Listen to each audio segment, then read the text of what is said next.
اور اگر غور کریں اسلامی کیلنڈر پر ہی غور کر لیں تو ہمارا آخری مہینہ سال کا ذوالحجہ اور پہلا مہینہ محرم الحرام، یہ دونوں مہینے ہمیں کیا پیغام دیتے ہیں؟ یہ دونوں مہینے ہمیں قربانی کا پیغام دیتے ہیں۔ ذوالحجہ میں حضرت ابراہیم اور حضرت اسماعیل بی بی ہاجرہ کی قربانیاں یاد آتی ہیں۔ محرم میں آ جائیں تو جہاں یکم محرم الحرام حضرت عمر فاروق کی قربانی، ان کی شہادت، اور پھر آگے چلیں تو کربلا والوں کے جو عظیم واقعات ہیں، یہ سب ہمیں بتاتے ہیں کہ اسلام قربانی سے پھیلا ہے۔ اللہ والوں نے اپنا سب کچھ قربان کیا رب کی رضا کے لیے، تو اللہ کرے کہ یہ 2 مہینے جو ہم نے گزارے یا گزار رہے ہیں، اس سے ہم یہ میسج لینے میں کامیاب ہوں کہ ہم بھی دین متین کی خاطر اپنے وقت کی قربانی دیں، ضرورت پڑے تو مال کی قربانی دیں، اپنی خواہشات کی قربانی دیں، اور اللہ وہ دن لائے کہ جب موقع ہو تو ضرورت پڑے تو اپنی جان کی بھی قربانی دیں۔ اللہ ہمیں دین اسلام سے سچی محبت نصیب فرمائے۔ جمعہ کا دن جہاں بہت سارے نیک اعمال کرنے ہوتے ہیں اور اس کی فضیلتیں بہت زیادہ ہیں، ان میں ایک بڑا عمل جو ہے وہ درود پاک پڑھنا ہے۔ حدیث پاک کا مضمون ہے، میرے آقا صلی اللہ علیہ وسلم نے فرمایا، جس نے مجھ پر ایک بار درود پاک پڑھا، اللہ پاک اس پر 10 رحمتیں بھیجتا ہے، اس کے نامہ اعمال میں 10 نیکیاں لکھتا ہے۔ ایک درود پاک پر آپ کو 10 نیکیاں بھی مل رہی ہیں، اور فرمایا 10 رحمتیں بھی نازل ہو رہی ہیں۔ ایک اور حدیث میں ہے کہ 10 گناہ بھی معاف ہو جاتے ہیں۔ اب ایک درود پڑھنے سے اتنا کچھ ملتا ہو تو بندہ کثرت سے درود پاک پڑھتا رہے، اور پھر سبحان اللہ جمعہ کا دن آ جائے تو حدیث پاک کا مضمون ہے، جو جمعہ کے دن 200 بار درود پاک پڑھے اس کے 200 برس کے گناہ معاف کر دیے جاتے ہیں۔ تو جتنا ہو سکے درود پاک کی کثرت کرتے رہا کریں۔ آئیے مل کر محبت کے ساتھ بآواز بلند درود پاک پڑھ لیں۔ صلو علی الحبیب صلی اللہ تعالی علی محمد صلی اللہ علیہ وسلم۔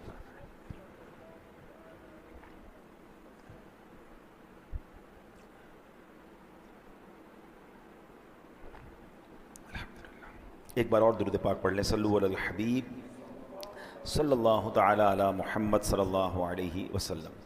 الحمدللہ ہر جمعے کو ہم کوشش کرتے ہیں کہ قرآن پاک کی باتیں کریں، قرآن پاک سے کچھ سیکھیں، قرآن کی کچھ آیتوں کی تلاوت کریں اور اس کا ترجمہ کریں۔ آج ٹاپک بڑا انٹرسٹنگ ہے۔ آج قرآن کی باتیں تو ضرور ہوں گی، مگر ساتھ ایک بڑی عظیم ہستی کی باتیں بھی ہوں گی کہ اللہ کریم نے ان کی زبان پر کیسا حق جاری فرمایا تھا کہ وہ جب نبی پاک علیہ السلام کو کوئی مشورہ دیتے تھے یا اپنی کسی رائے کا اظہار فرماتے تھے تو اس بات پر قرآن کی آیت نازل ہو جاتی تھی، بلکہ ایسا بھی ہوتا کہ جن الفاظ کے ساتھ انہوں نے ذکر کیا ہوتا ایگزیکٹلی وہی الفاظ قرآن کا حصہ بن جاتے۔ اللہ اکبر! وہ ہستی کون سی ہے میں آپ کو بتاتا ہوں، مگر پہلے قرآن کی ایک آیت سنیے۔ اللہ کریم قرآن مجید میں ارشاد فرماتا ہے، بسم اللہ الرحمن الرحیم، قل من كان عدوا لجبريل فإنه نزله على قلبك بإذن الله مصدقا لما بين يديه وهدى وبشرى للمؤمنين من كان عدوا لله وملائكته ورسله وجبريل وميكال فإن الله عدو للكافرين۔ ابھی جو دوسری 2 آیتیں پڑھی سورہ بقرہ کی آیت نمبر 97 اور 98، پارہ نمبر ہے پہلا۔ آج بات ہوگی اس عظیم ہستی کی۔ پہلے اس کا ترجمہ سن لیتے ہیں اس آیت کا۔ اے محبوب تم فرما دو، جو کوئی جبریل کا دشمن ہو تو وہ پس بے شک اس نے تو تمہارے دل پر اللہ کے حکم سے یہ اتارا ہے جو اپنے سے پہلے موجود کتابوں کی تصدیق فرمانے والا ہے اور ایمان والوں کے لیے ہدایت اور بشارت ہے۔ جو کوئی اللہ اور اس کے فرشتوں اور اس کے رسولوں اور جبرائیل اور میکائیل کا دشمن ہو تو اللہ کافروں کا دشمن ہے۔ یہ ہو گیا ترجمہ اس آیت کا۔ اس آیت کا پس منظر بڑا کمال کا ہے۔ پس منظر کیا ہے پہلے وہ بتاتا ہوں کہ مدینہ منورہ کے کچھ فاصلے پر حضرت عمر فاروق اعظم رضی اللہ عنہ کی ایک زمین تھی۔ آپ اس کی دیکھ بھال کے لیے وہاں تشریف لے جایا کرتے تھے۔ اس راستے پر اہل تورات یعنی یہودیوں کے مدرسے تھے۔ ایک دن جب آپ وہاں سے گزر رہے تھے تو آپ مدرسے کے اندر چلے گئے، اہل تورات کا جو مدرسہ تھا اس میں چلے گئے، اور وہاں علماء تورات تھے جو تورات کا علم رکھتے تھے۔ تو انہوں نے حضرت عمر نے ان سے فرمایا کہ کیا تم تورات میں ہمارے آقا جناب محمد الرسول اللہ صلی اللہ علیہ وسلم کا ذکر پاتے ہو؟ اس میں ذکر ہے ان کا؟ تو علماء تورات نے کہا ہاں محمد صلی اللہ علیہ وسلم کا ذکر تو موجود ہے. تو فرمایا خدا کی قسم پھر تم تو ہلاک ہو گئے, تم جانتے ہو کہ وہ سچے رسول ہیں پھر بھی ایمان نہیں لاتے, تمہاری کتابوں میں ان کا ذکر ہے. تو اب یہودیوں نے کیا کہا کہ اے عمر ہم ہلاک نہیں ہوں گے. حضرت عمر نے کہا تم ہلاک ہو جاؤ گے کہ تمہیں معلوم ہے کہ تورات میں نبی پاک کا ذکر ہے پھر بھی تم نہیں مانتے انہیں.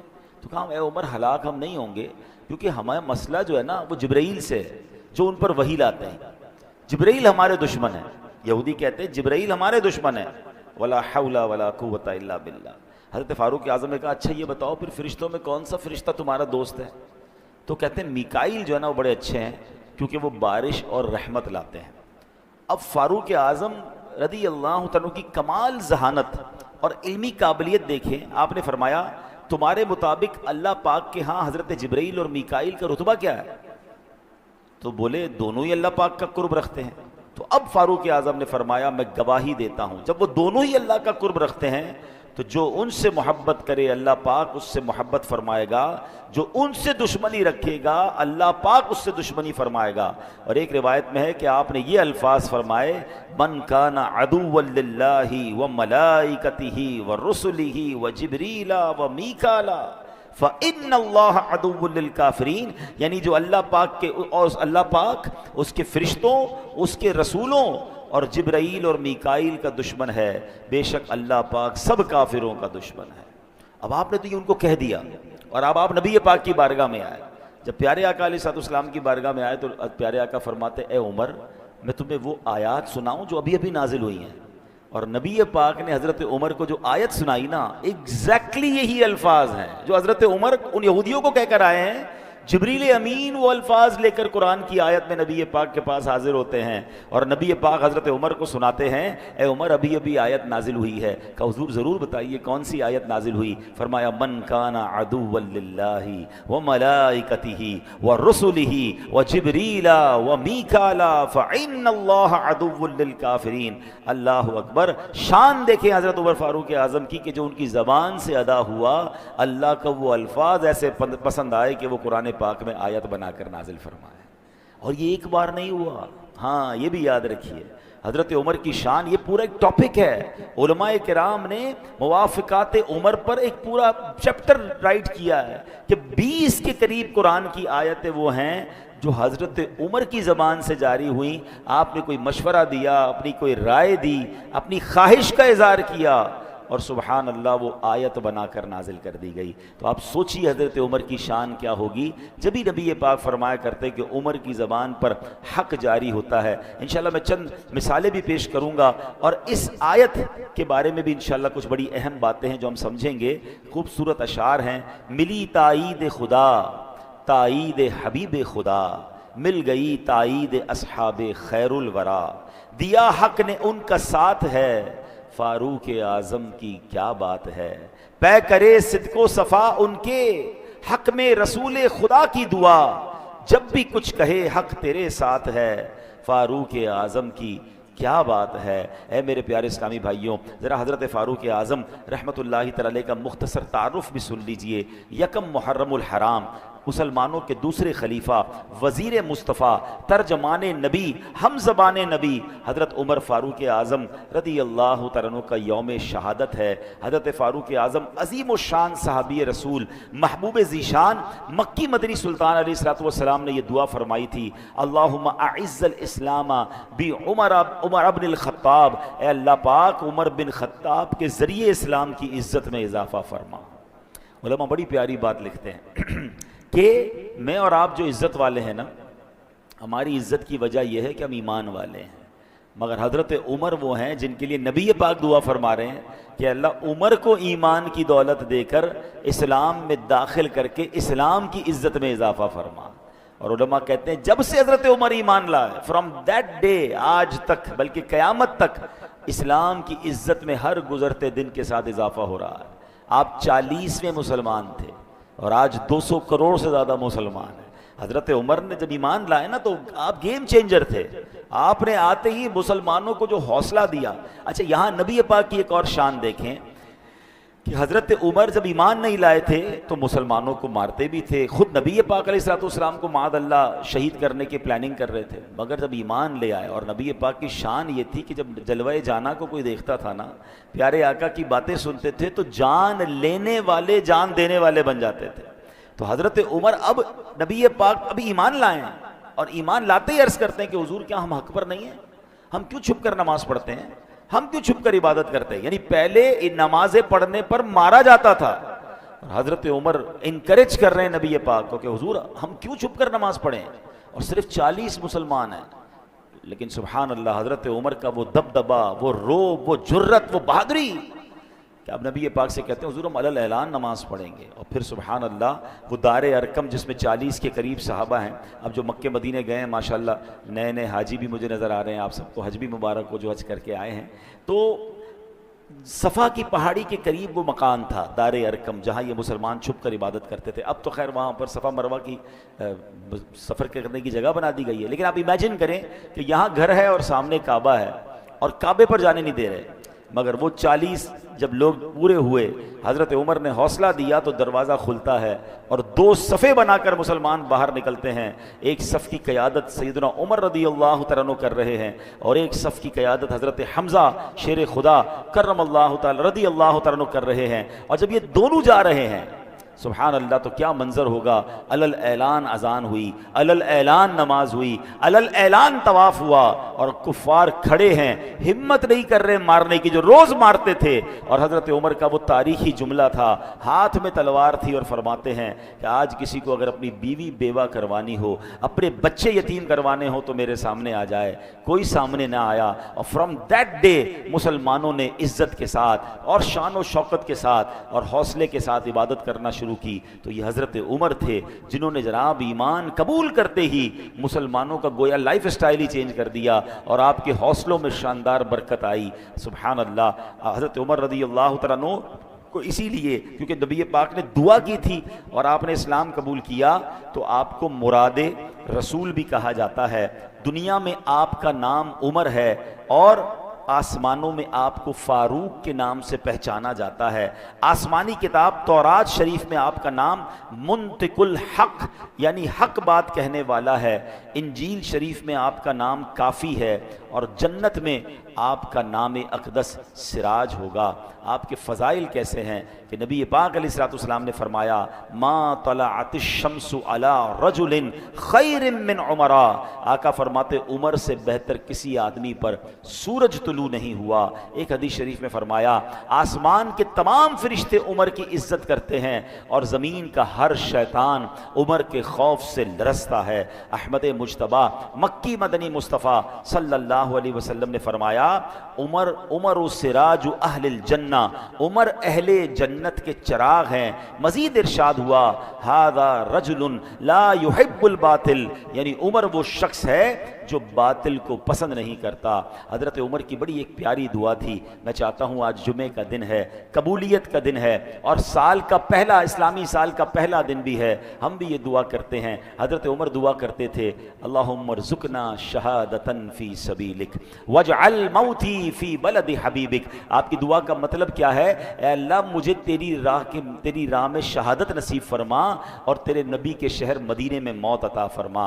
اللہ نے دعا کیسی قبول کی کہ فجر کی نماز کے لیے جا رہے تھے، آپ پر اٹیک ہوا، آپ شہید ہوئے، مدینے میں شہید ہوئے، اور جنت البقیع میں نہیں بلکہ روضہ رسول میں نبی پاک کے ساتھ آپ کو تدفین کا موقع ملا۔ ساری دنیا میں جب بھی کوئی مدینے جاتا ہے سنہری جالیوں پر سلام نبی پاک کو عرض کرتا ہے، حضرت ابو بکر کو بھی سلام عرض کرتا ہے، حضرت عمر فاروق کو بھی سلام عرض کرتا ہے۔ آؤ ہم بھی دعا کرتے ہیں اللہم ارزقنا شہادتا فی سبیلک واجعل موتنا فی بلد حبیبک صلی اللہ علیہ وسلم۔ اے اللہ ہمیں تیری راہ میں شہادت نصیب فرما، اور تیرے نبی کے شہر مدینے میں موت نصیب فرما، جنت البقیع ہم سب کو نصیب فرما، آمین آمین بجاہ النبی الامین صلی اللہ تعالی علیہ وسلم۔ سبحان اللہ۔ اب آتے ہیں میرے پیارے اسلامی بھائی جو آیت ہم نے سنی، اس آیت میں اللہ نے کیا فرمایا؟ جو کوئی اللہ اور اس کے فرشتوں اور اس کے رسولوں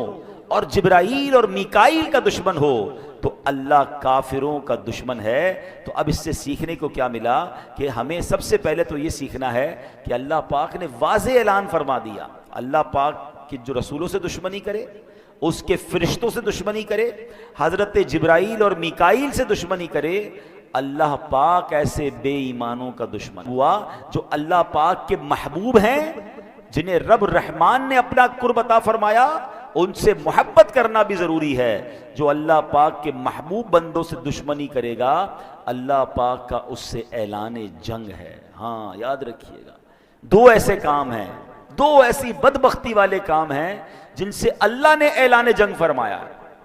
ایک ہے سود کا کام کرنے والا، ہاں اس کے قریب بھی نہ جائیے گا، کبھی کتنا بڑا نفع کیوں نہ نظر آ جائے، کبھی کتنی بڑی مجبوری کیوں نہ آ جائے، سود پر کام مت کیجئے گا، کیونکہ اس سے رب نے جنگ کا اعلان فرمایا ہے۔ دیکھیں دو قسم کے لوگوں کی لڑائی ہوتی ہے، دو مضبوط لڑتے ہیں، ہم کہتے ہیں پتہ نہیں کون جیت جائے، دونوں ہی تگڑے ہیں۔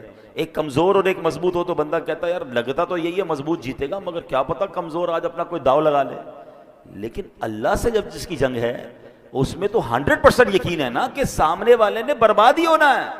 میرے رب کی قدرت کا عالم یہ ہے کہ اللہ سے بہت سارے لوگوں نے جنگ کرنے کی کوشش کی۔ اللہ اچھا دو قسم کے لوگ کون ہیں؟ ایک سود کا کام کرنے والا، ایک اللہ کے پیاروں سے، اللہ کے ولیوں سے دشمنی کرنے والا۔ تو جس نے اللہ کے ولیوں سے دشمنی کی، اللہ نے اس سے بھی اعلان جنگ فرمایا۔ تو آپ دیکھیں جب رب اپنی قدرت کا نظارہ دکھاتا ہے نا، تو نمرود نے خدائی کا دعویٰ کیا تھا، اللہ سے جنگ کی تھی نا، تو اللہ نے اس کو کوئی بہت بڑی چیز سے ہلاک نہیں کیا، اس کو مچھر سے ہلاک کر دیا ہے۔ میرا رب وہ ہے کہ جب وہ چاہے تو اللہ اکبر، پرندے چھوٹے چھوٹے ابابیل جن کے قدموں میں چھوٹے چھوٹے کنکر ہوں، ان سے ہاتھیوں کے لشکر کے پرخچے اڑا دیتا ہے۔ تو اللہ سے کبھی جنگ نہ کیجیے گا، ایسا عمل نہ کریں جس کے بارے میں رب نے خود فرمایا۔ اچھا اب کہاں فرمایا سود کے بارے میں؟ فرمایا فَإِن لَمْ تَفْعَلُوا فَأْذَنُوا بِحَرْبٍ مِّنَ اللَّهِ وَرَسُولِهِ۔ اوپر آیت کیا ہے؟ یا ایھا الذین آمنوا اتقوا اللہ وذروا ما بقی من الربا ان کنتم مؤمنین فَإِن لَمْ تَفْعَلُوا فَأْذَنُوا بِحَرْبٍ مِّنَ اللَّهِ وَرَسُولِهِ۔ اللہ قرآن میں فرماتا ہے، ترجمہ قرآن کنز العرفان، اے ایمان والو اگر تم ایمان والے ہو تو اللہ سے ڈرو اور جو سود باقی رہ گیا ہے اسے چھوڑ دو۔ پھر اگر تم ایسا نہیں کرو گے تو اللہ اور اللہ کے رسول کی طرف سے لڑائی کا یقین کر لو۔ پھر جنگ ہے۔ یہ اس زمانے میں تھا جب لوگ سود کا کام کرتے تھے اور آیت نازل ہو گئی، حکم ہوا کہ جتنا باقی ہے وہ بھی چھوڑ دو۔ اب کے لوگوں کو تو پڑھنا ہی نہیں ہے اس کام میں۔ اور اللہ کے ولی سے جنگ، اللہ کے ولی سے اگر کوئی دشمنی کرے تو اللہ نے کیسے اعلان جنگ کیا؟ یہ بخاری شریف کی حدیث سنیں، حدیث قدسی ہے۔ اللہ فرماتا ہے من عادى لی ولیا فقد آذنتہ بالحرب، یعنی جو میرے کسی دوست سے دشمنی کرے میں اسے اعلان جنگ دیتا ہوں۔ تو کبھی بھی اللہ والوں سے نہیں لڑنا۔ اچھا اب سود تو بڑا کلیئر ہے نا کہ بھائی کاروبار میں ہے یا کسی کو قرض دیتے ہوئے کوئی سود لے رہا ہوتا ہے، سود کما رہا ہوتا ہے، وہ تو فوراً چھوڑ دیں۔ لیکن اللہ کے ولی سے، اللہ کے پیاروں سے دشمنی، یہ تھوڑا سا ٹپیکل معاملہ ہے، کیونکہ ہمیں کیا پتہ اللہ کا کون کون پیارا ہے۔ بہت سارے پیارے تو مزارات میں چلے گئے، مگر کیا اب اللہ کے پیارے اس دنیا میں نہیں ہیں؟ کیا اولیاء کرام نہیں ہیں؟ اللہ اکبر، یہ یاد رکھنا ہوگا کہ اللہ نے اپنے ولیوں کو اپنے بندوں میں چھپا کے رکھا ہے۔ ہمیں نہیں پتا کہ ہمارے ساتھ نماز پڑھنے والا، برابر بیٹھنے والا، ہو سکتا ہے ہمارا ہی ملازم ہو اور اللہ کی بارگاہ میں اس کا کوئی بڑا مرتبہ ہو۔ تو اس کا مطلب یہ ہے کہ ہمیں سب سے پیار سے بات کرنی ہے۔ بلکہ حدیثوں میں تو ایسے ایسے الفاظ ملتے ہیں کہ کچھ لوگ ہوتے ہیں جن کے پرا گندہ بال ہوتے ہیں، میلے کچیلے کپڑے ہوتے ہیں، جن کو کوئی اپنی محفل میں نہیں بلاتا، وہ نہ آئے تو کوئی نوٹس نہیں کرتا، مگر اللہ کی بارگاہ میں ان کا وہ مقام ہوتا ہے کہ اگر وہ قسم اٹھا لیں کسی بات پر تو اللہ ان کی قسم کو پورا فرما دیتا ہے۔ ہمیں ایسے لوگوں سے زیادہ ڈرنا چاہیے جن کو کوئی نہ پوچھے نا کہ یار یہ تو بڑا عجیب سے کپڑے ہیں، میلے کچیلے ہیں، کوئی پرسنالٹی بھی نہیں ہے، کوئی بلا بھی نہیں رہا، کیا معلوم اللہ کی بارگاہ میں اس کا کیا مرتبہ ہے۔ تو آلویز سب کے ساتھ پیار سے، عزت سے، اس ڈر سے رہیں کہ اگر اس کا مرتبہ اللہ کی بارگاہ میں بڑا ہوا اور میں نے اس کو ناراض کر دیا تو رب نے اعلان جنگ فرمایا۔ اور ایسا ہوتا ہے، ہمیں پتہ بھی نہیں چلتا، اچانک کاروبار تباہ ہو جاتا ہے، اچانک لائف خراب ہو جاتی ہے، اچانک بیماریاں آ جاتی ہیں، فیملی ڈسٹرب ہو جاتی ہے۔ چیک کیجئے کسی کا دل تو نہیں دکھا دیا، ہاں کسی کے ساتھ زیادتی تو نہیں کر دی۔ وہ ایک واقعہ پڑھا تھا ہم نے کہ ایک شخص، ایک بزرگ تھے، بڑے سادہ سے آدمی تھے، کہیں جا رہے تھے تو بارش ہوئی ہوئی تھی، آج بھی بارش ہوئی ہوئی ہے، پانی بھرا ہوا تھا، تو ان کا پیر پانی پر پڑا تو قریب ہی ایک بری عورت بیٹھی تھی اور اس کا دوست اس کے ساتھ بیٹھا تھا، تو وہ پانی جو ہے اس عورت کے کپڑوں پہ گر گیا. تو اس کے دوست کو بڑا غصہ آیا کہ میری فرینڈ کے ساتھ تم نے ایسا کیا، جا کر اس بزرگ کے منہ پہ چانٹا مار دیا. انہوں نے کہا یا اللہ تیرا شکر. آگے گئے تو بارش کا موسم تھا، ایک حلوائی کی دکان تھی. حلوائی نے کہا حضرت تشریف لائیں، گرم گرم دودھ پیش کیا، جلیبی کھلائی. کہتے یا اللہ تیری شان ہے، کہیں تھپڑ پڑتی ہے، کہیں دودھ پلاتا ہے، یا اللہ میں راضی. تھوڑی دیر ہوئی تو وہ جو بندہ تھا نا جس نے تھپڑ مارا تھا وہ گرا اور گر کر مر گیا. تو لوگ آئے، کہتے ہیں حضرت آپ نے کوئی بدعا دی تھی اس کو جس نے آپ کو تھوڑی دیر پہلے تھپڑ مارا تھا، اس کا تو انتقال ہو گیا، وہ گر گیا. تو بڑا کمال کا جواب دیا. فرمایا اس کی دوست کو برا لگا تو اس نے تھپڑ مارا، کوئی میرا بھی تو دوست ہے، جب اس نے مجھے تھپڑ مارا تو پھر اس نے اپنا بدلہ لے لیا. یہ غریب اور مسکین لوگ ہمارا بگاڑ بظاہر کچھ نہیں سکتے، مگر اللہ پھر جب ان کی طرف سے بدلہ لیتا ہے نا تو ظالم بچتا نہیں ہے. تو اللہ کتنا ہی بڑا مقام آپ کو کیوں نہ دے دے، کتنے بڑے مکان اور گھر اور گاڑیاں کیوں نہ دے دے، اسٹیٹس کیوں نہ دے دے، کبھی کسی غریب کو پیر کی جوتی مت سمجھنا. ہاں کبھی کسی جس کو کہنے کہ پرسنالٹی نہیں ہے اور آپ کہہ رہے ہیں اس کو کیا، اس کی کیا، اس کا دل تھوڑی ٹوٹتا ہے، جو منہ میں آیا کہہ دیا، ڈانٹ دیا، جھڑک دیا، ذلیل کر دیا. نہیں، اللہ کے کسی ولی سے، اللہ کے کسی دوست سے اگر کوئی دشمنی کرے تو اللہ کا اس سے اعلان جنگ ہے، پھر سب کچھ برباد ہو جائے گا. اچھا یہ تو اللہ کے ولی کی بات ہو رہی ہے نا، عام مسلمان کا دل بھی تو نہیں توڑ سکتے. یہ بھی تو حدیث پاک موجود ہے. میرے آقا علیہ الصلوۃ والسلام فرماتے ہیں من آذا مسلما فقد آذانی، جس نے کسی مسلمان کو تکلیف دی اس نے مجھے تکلیف دی. ومن آذانی فقد آذى اللہ، اور جس نے مجھے تکلیف دی وہ ایسا ہے اس نے اللہ کو تکلیف دی. کسی بھی مسلمان کو آپ تکلیف دیتے ہیں، نبی پاک فرماتے ہیں مجھے تکلیف دے رہا ہے. تو کیوں دینی ہے تکلیف بھائی؟ محبت، پیار، عزت کے ساتھ رہیں. اور ہم نے دیکھا ہے بندہ کتنے بڑے مقام پر پہنچ جائے، اگر نارمل لوگوں سے بھی پیار عزت کے ساتھ رہتا ہے اللہ اس کی عزت اور بڑھا دیتا ہے، اس کا مال اور بڑھ جاتا ہے. تو بہرحال اب آپ غور کریں کہ اس آیت میں اللہ نے واضح اعلان کیا کہ اللہ کے محبوب بندوں سے اگر دشمنی کرو گے تو پھر اللہ تمہارا دشمن ہے. تو اللہ کرے کہ یہ بات ہمیں سمجھ آ جائے. اچھا آگے چلتے ہیں. ایک بار حضرت عمر رضی اللہ تعالیٰ عنہ نے مقام ابراہیم کے پاس جا کر کہا کہ یا رسول اللہ کیا ہم مقام ابراہیم کو مصلی نہ بنا لیں؟ آپ نے کہنا ہے اور قرآن کی آیت نازل ہوتی ہے واتخذوا من مقام ابراہیم مصلی. اور اے مسلمانوں تم ابراہیم کے کھڑے ہونے کی جگہ کو نماز کا مقام بناؤ. ایک بار کیا ہوا، حضرت عمر نے نبی پاک علیہ الصلوۃ والسلام سے عرض کیا یا رسول اللہ اگر ہم صفا اور مروہ کا طواف کریں، یعنی اس کی سعی کریں، صفا مروہ کے پھیرے لگائیں تو کتنا اچھا ہوگا. اس وقت پھیرے اس طرح نہیں لگائے جاتے تھے، آپ نے یہ مشورہ دیا ہے. اور کیا آیت نازل ہوتی ہے ان الصفا والمروۃ من شعائر اللہ فمن حج البیت او اعتمر فلا جناح علیہ ان یطوف بہما.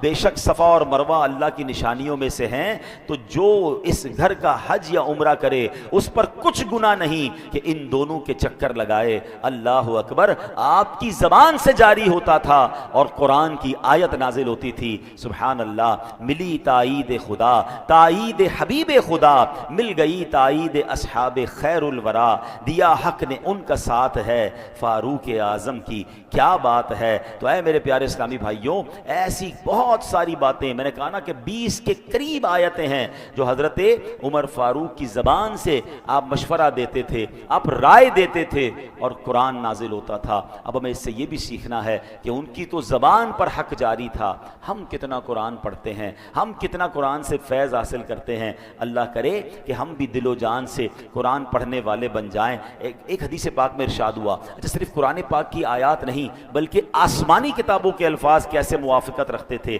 اللہ پاک نے حق، پیارے آقا علیہ الصلوۃ والسلام نے فرمایا اللہ پاک نے حق فاروق اعظم کی زبان پر رکھ دیا ہے، یعنی آپ کی زبان سے جو نکلتا ہے حق ہوتا ہے. تو سبحان اللہ. ایک بار کیا ہوا کہ حضرت کعب جو تورات شریف کے عالم تھے، آپ نے فرمایا آسمانوں کے بادشاہوں کی طرف سے، آسمانوں کے بادشاہ کی طرف سے زمین کے بادشاہوں کے لیے بڑی تباہی ہے. یہ جملہ سننے کی دیر تھی، فاروق اعظم نے بے ساختہ فرمایا الا من حاسب نفسہ، یعنی جو اپنے نفس کا محاسبہ کرتا ہے اس کے لیے تباہی نہیں ہے. حضرت کعب کہتے ہیں خدا کی قسم تورات شریف میں یوں ہی لکھا ہے، یعنی جو میں بتا رہا تھا اس کے اگلے الفاظ وہی ہیں جو عمر آپ کی زبان سے جاری ہوئے ہیں. یعنی جو آپ کی زبان سے جاری ہوا وہی تورات میں موجود ہے۔ اللہ کریم حضرت عمر کے مزار پر کروڑوں رحمتوں کی بارش نازل فرمائے اور ہمیں بھی ان کے فیضان سے مالا مال فرمائے۔ اب یہاں ایک بات میں مجھے ماشاءاللہ کچھ چہرے نظر آ رہے ہیں جو تازہ تازہ حج کر کے آئے ہیں، اللہ آپ سب کا حج قبول فرمائے، جنہوں نے قربانیاں کی ان کی قربانی قبول فرمائے۔ مگر علماء سے ایک سوال ہوا، ہمیں کیسے پتہ چلے ہمارا حج مقبول ہوا یا نہیں؟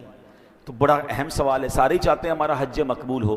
تو بڑا پیارا جواب سیدی اعلیٰ حضرت امام اہل سنت نے دیا کہ اگر جیسا بندہ گیا ہے اور اس سے بدل کر نیک بن کر واپس آیا ہے، گناہوں کو چھوڑنے والا بن گیا ہے، نیکیوں میں مزید دل لگنے لگا ہے، تو سمجھ لو حج قبول ہو گیا ہے۔ اب اگر جو جیسا گیا ہے ویسا ہی واپس آیا ہے، وہی گناہ جاری ہیں، وہی نماز قضا ہیں، تو اے حاجیوں، اللہ نے آپ کو بڑا پیارا موقع دیا، مغفرت کا موقع دیا، تو اب اپنے اندر تبدیلی لائیے اور اپنی اگلی زندگی اللہ اور اس کے رسول کی اطاعت میں گزاریں تاکہ حج مقبول کا فیضان آپ کو نصیب ہو۔ اور ہماری دعا ہے کہ اللہ ہمیں بھی حج مقبول نصیب فرمائے۔ آج محرم الحرام شروع ہو چکا ہے، محرم کے بہت سارے فضائل ہیں، مجھے اندازہ ہے وقت ہو گیا ہے، میں ایک آپ کو فضیلت بتا دیتا ہوں تاکہ روزے محرم میں جو رکھنے ہیں اس کی بڑی برکتیں ہیں۔ محرم شریف کے بارے میں نبی پاک علیہ الصلوۃ والسلام فرماتے ہیں رمضان کے بعد سب سے افضل روزے ماہ محرم کے ہیں، جو کہ اللہ پاک کا مہینہ ہے۔ یاد رکھیے کہ نبی پاک نے عاشورہ کو روزہ رکھا اور خود بھی روزہ رکھا، روزہ رکھنے کا حکم بھی دیا، مگر چونکہ اس دن یہودی بھی روزہ رکھتے تھے تو میرے آقا نے فرمایا کہ ایک دن یا پہلے کا بھی روزہ رکھ لیں، یعنی 9-10 محرم یا 10-11 محرم روزہ رکھیں، تو یہ کربلا والوں کے ایصال ثواب کے لیے بھی رکھیں اور اس کے بے شمار فضائل ہیں۔ یاد رہے کہ محرم کے عاشورے کے علاوہ بھی محرم کے ہر دن کا روزہ ایک ماہ کے روزوں کے برابر ہے۔